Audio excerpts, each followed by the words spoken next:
周一長談，我哋翻嚟同大家繼續傾下列治文呢個城市。今日我哋請到嘅貴賓呢係馬布定市長。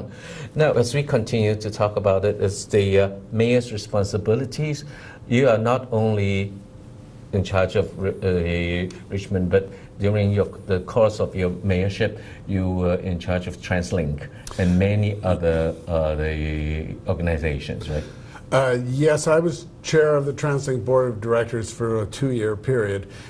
Subsequent to that, they changed the governance, and I've been a member of the Mayor's Council, which has not that much power. Now, that's exactly why I'm bringing this up, is that as a member of the Council of Mayors, what do you do? What is that job description? Well, if you read the statute, the job description is fairly short, although it has been changed somewhat. We really don't have control of the funding or the priorities or anything like that for TransLink. We just have a very short job description. But what it's evolved to in the recent past, with the Premier's idea that our funding should be put towards a referendum, in fact, the Minister of Transportation and Infrastructure has said that he expects the mayors to carry the ball for that. So we have been charged with coming up with a vision for the TransLink, for transit priorities in the region. We then worked towards the funding of it and how we would accomplish that. And then most recently, we've been working on the strategies for the actual referendum question, ultimately giving the minister our views as to what it should be, when it should be, and how it should be conducted. So that's the reality of it, though if you look to the actual statute, as I say, the mayors don't have a lot to do. Then what's your relationship with TransLink? Do you supervise them or can you give them any advice? Well, the perception is that the TransLink Board of Directors reports to the Mayor's Council, but in fact it's not the case. They just don't report to you. No, it's not a matter of reporting and communication. It's just that is not the relationship.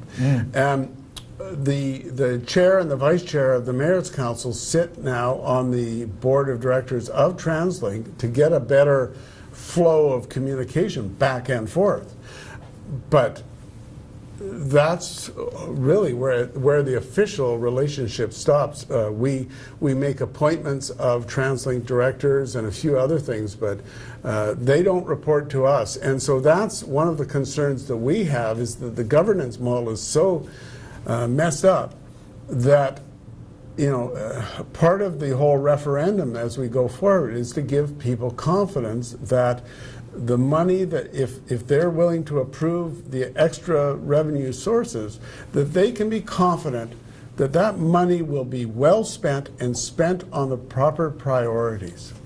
Now, do you think that the citizens has the right reason to trust them, or still a big question mark about their capability of managing the development of TransLink and using this taxpayers' money? You're talking about hundreds of millions and billions of dollars, so the expenditures are very large, and we have to face the fact that there has been controversy over a lot of the TransLink decisions and the TransLink priorities over the years. When people see the referendum question, they will see on the ballot, or on the ballot that is to be marked, they will see it says that if they approve this, if this goes through, that there will be an independent audit and public reporting of the money that comes in and how it is spent, and that will be done on a yearly basis. For me, that gives me a lot of confidence that this money will be kept separate from the regular TransLink money, the other sources, and that it will be appropriately used. And I hope people derive a sense of confidence from that. But there's a lot of work that TransLink need to do to rebuild that trust, because looking back at what happened recently, not only in governance but in operational, it seems to have a big issue of competence, and there's nothing that the Council of Mayors can do. Very little. No, that's the whole management structure and how it's operating. And I don't want to be critical of them. It's a very difficult job. We know that everybody who has a bus that comes late is very critical. But there are some very large issues that really have been part of a very rocky road for TransLink. Yes, it's not about waiting for the bus. It's about when the bus or the train, it's not working. They would advise us to go and get a coffee or go shopping. That is a real issue of incompetence of management. I think that's probably one of the best examples. I mean, you just cannot erode your public trust like that. People want to take public transportation. It has to be safe, reliable, cost-effective, and those kinds of incidents, it just takes one or two of them, and the public confidence just evaporates. Thank you for sharing us with you're very frank and honest, and thank you very much, because this is a touchy issue. It is. And now, even more touchy an issue comes from the Conference Board of Canada, which is not too complimentary to the city of Richmond, because that statistic says that Richmond was ranked 48th among 50 cities. We are 48th in income equality, which means that the high percentage of the population in Richmond is classified as low income. And first of all, do you agree with this survey result? I haven't looked at the actual survey results and analyzed them for myself, but I do have confidence in the Conference Board of Canada as being a nonpartisan, reputable organization that does really valuable work. What I can say is that ever since, the early 1990s, when I was on the health board in Richmond, we talked about the fact that there was a real disparity in incomes. And as much wealth as there exists in the city, and the standard of living is very high, and the amount of amenities that are provided is very high, there's an unfortunately large population where the income is very low. And that may be single-parent families or other people who are dependent upon the social situation for their existence, really. We have a lot of social housing in our city under the auspices of the Metro Vancouver, the Housing Corporation, or BC Housing. We have a lot of cooperatives in our city, and that tends to draw a lot of people who are reliant on the system, and they just need it.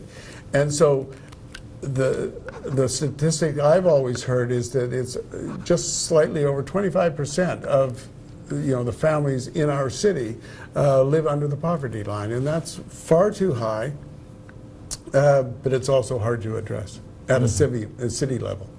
You did mention about the social housing. There is a common perception that Vancouver is taking a lot of social housing, and the other cities refuse to take on any of this kind of social endearments. It seems that what you said is that Richmond has a high percentage of social housing. We do. I mean, the numbers aren't what Vancouver would have, because we're about a third of the size of Vancouver. But percentage-wise, we have a high percentage of the social housing population is here in Richmond. Now, one of the strategies, and it gets back to an earlier question, one of the strategies that we adopted was the affordable housing strategies. So for many years, every housing development, from the smallest to the largest, has an affordable housing component, and if it's 80 units or more in a development, they have to actually give the units. So we've been able to attract quite a lot. As we redevelop, we've attracted a lot of these affordable units, and they are put to very good use for people with the low incomes. As I say, affordability these days in housing is a very difficult question, and we want people, anyone who wants to live in Richmond, we want to accommodate them here. Talking about people coming here, as a mayor for such a long term, what is your first piece of advice for newcomers who wants to settle, develop, and grow in Richmond? What is the first piece of advice that comes to your mind? Well, the first piece of advice would be is that we have the resources to make people feel welcome and feel at home in our city, that we want newcomers to come to our city and to settle in the city of Richmond. And so it's everything from, we have a newcomers guide that's in 5 different languages, Mandarin and Cantonese and a few other languages. Everything from that to the organizations like Success and the Multicultural Community Society and those kind of organizations. They are there to help people find their way in our city, to develop the resources so that they can consider Richmond to be their home. Get access to those resources, and there's lots of people, lots of organizations, and lots of facilities to help. So, while they are trying to get access, understand all these, what are your plans to reach out to them, to get them to understand that, yes, I have all these services. I know you mentioned about the different languages of the pamphlets and the booklets. Right. Are there any physical persons or training or the social workers that the city trained to go? That's mostly, the province would mostly be providing the funding for the organizations to do that. So, for instance, Success is very active in our city, and the Multicultural Community Society is very active in our city, and there's a whole range of those kinds of organizations, and we will work with them in various ways. At the city level, for City Council, we have the Intercultural Advisory Committee, and they're also very helpful to us on those questions relating to our diversity. And I can tell you that the first thing that I did, one of the first things I did when I first became mayor, was to spearhead reconstituting that Intercultural Advisory Committee, because we had it and then it kind of fell off in the late 90s, and then we reconstituted it, and it grows today. Thank you very much. Time is short, and I think we still have a lot of questions and a lot of things that we'd like to understand from you, but we have to call it a day today. Thank you, BC. I'll be happy to come back anytime and explain any topics that may be of interest. Yes, I will definitely make sure that you will come back again. 我哋今日好高興能夠請到列治文市長馬布定先生嚟同我哋傾下列治文嘅佢對列治文未來嘅一個藍圖同展望。我哋周一長談今日到此為止，我係黎拔佳 BC Lee，下一次見。